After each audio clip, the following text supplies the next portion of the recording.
To You and the Law. This is part 2 of traffic violations with guest attorney Mary Meehan. Again, I'm Sadzie Oliva, also a member of the Chicago Bar Association, and I'm also the Chief Administrative Law Judge at the Illinois Department of Children and Family Services. So Mary, let's talk about serious traffic violations. These are actual criminal cases, and they can involve misdemeanors and felonies. So let's start off by talking about the misdemeanors. What are some examples?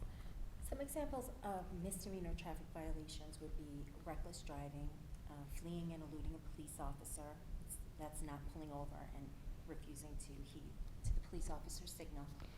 Of course, the DUI, and actually people don't realize this, but speeding. If you're speeding over 26 to 34 miles an hour over the limit, it's actually a Class B misdemeanor. So misdemeanors are broken up into 3 classes. You have a Class A misdemeanor, which is punishable up to 1 year in jail and $2,500 in fine. A Class B misdemeanor is punishable up to 6 months in jail, and I believe it's $1,000 fine. And a Class C misdemeanor is punishable up to 30 days in jail. And give us some examples of felony traffic violations. Well, of course, DUI. There's many circumstances that can aggravate a DUI. If you're arrested for a DUI, your first DUI is a misdemeanor offense, which is punishable up to a year. It's very serious. You have to get a lawyer. A DUI is considered a two-headed monster. You have the civil side of the DUI, which involves your suspension. That is with the Secretary of State, and that's a civil hearing that you have regarding your statutory summary suspension. The other side of the DUI is the criminal part of the DUI. Your first DUI is a misdemeanor. However, if you have another DUI within a certain period of time, it can be bumped up to a felony, and there's various aggravating circumstances. If you have a child in the car, if there's great bodily injury in an accident, that can bump your DUI up to a felony. So if you are stopped and it's a serious traffic violation, what should you do? If you're stopped and you think it's because you've been drinking, remain in the car, remain calm. As a defense attorney, I do tell my clients on other matters that if they're stopped, not to volunteer any information, because that will be used against you in the court of law. The police officer, be very polite. The police officer will assess you and assess the situation, and if he believes that you have been impaired, he will ask you to perform what's called a field sobriety test. And can you describe what that is? Sure. Well, a field sobriety test is various little things they ask you to do, and you might see it in the movies, or you have to touch your nose or walk in a straight line or count and this type of thing. Can you refuse? The field sobriety test, you will be arrested. If you refuse to perform the field sobriety test and he believes you're impaired, you'll be arrested for a DUI. And at the police station, whether you take the field sobriety test and fail it, or you refuse to take the field sobriety test, when you go to the police station, you'll generally be asked to submit to chemical testing. And can you refuse that chemical testing? You can refuse, and people ask me as an attorney if I was ever asked what should I do, and that's a tricky question. You really have to decide for yourself, because if you refuse, you'll have an automatic suspension, you'll be arrested for a DUI, and if you take the test and you fail, you'll be arrested for a DUI, but you can even be arrested for a DUI if you take the test and you pass the test, but he believes that you were impaired. So it is a really difficult situation that you have to decide in the moment what you want to do. So unlike minor offenses, you definitely want to have an attorney representing you for a major serious traffic violation. You definitely want an attorney. If you don't hire an attorney and you can't afford an attorney, you'll likely be given a public defender to represent you. I don't think a judge that I've been before will allow a case without an attorney unless the defendant themselves is demanding to represent themselves, which is very rare in criminal cases.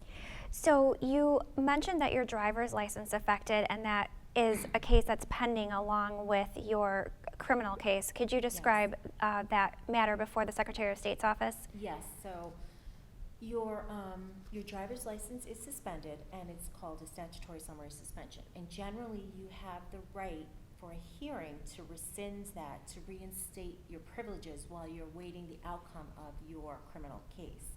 So that's a very important factor you want to take into consideration when you're hiring an attorney. Will they be able to handle my civil side of this? Will I get my driving privileges back? How long will it take? Generally, that happens pretty quickly in the courts, usually within 30 days.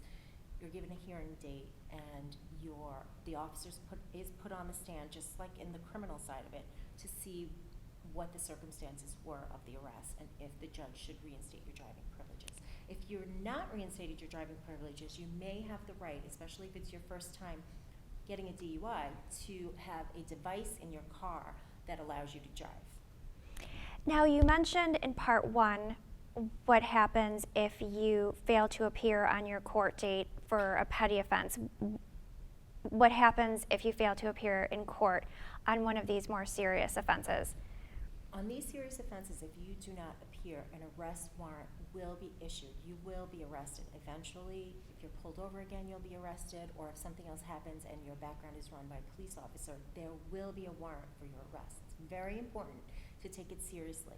In fact, often you're held in custody until you can bond out on a DUI. You've already served a day or two in custody.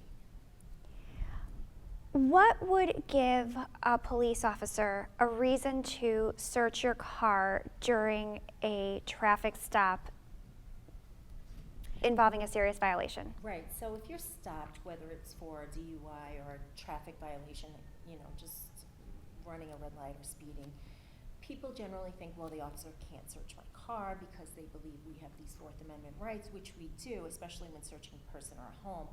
But a car's a little bit different. Actually, an officer, if they have probable cause, a reasonable belief that a crime was committed or there's contraband in your car, they can search your vehicle. Of course, if you give them permission, they can search your vehicle. And as a defense attorney, I would say never give permission to search your vehicle because that evidence will be used against you. But if an officer has probable cause and reasonable belief that a crime has been committed and they'll find evidence of that crime, they can search your vehicle. If you're arrested for a DUI, there's something called search incident to arrest, and your vehicle can be searched at that time. It's a little bit of a gray area how far they can go in the search, and it depends on what they find, but I think there's a general misconception that my vehicle cannot get searched. And can you refuse the search? Yes, if your vehicle is being searched, it's important to say, stop, I do not give consent. It's important to let the officer know that you're not consenting, because that can be a gray area when people are trying to comply with the officer, yet they don't want their vehicle searched. So it is important to say, I do not consent to search if your vehicle is being searched. All right, and what are some last-minute tips for drivers when they're being pulled over for a traffic stop? Sure. Well, when you're being pulled over, whether it's just for a run-of-the-mill traffic stop or you think maybe you've been drinking, it could lead to something serious, the most important thing is to be polite and answer the officer according to basic questions. But you don't want to provide too much information, because remember, that information will be used against you. Anything you say will be held against you. It's also important not to, at that time, to start digging in your car. When the officer's approaching your vehicle, sit calmly and wait for instructions. It's not the time to reach over, or definitely don't be reaching under your seat. Just follow the law, show your license, show your registration, and save your story for your day in court.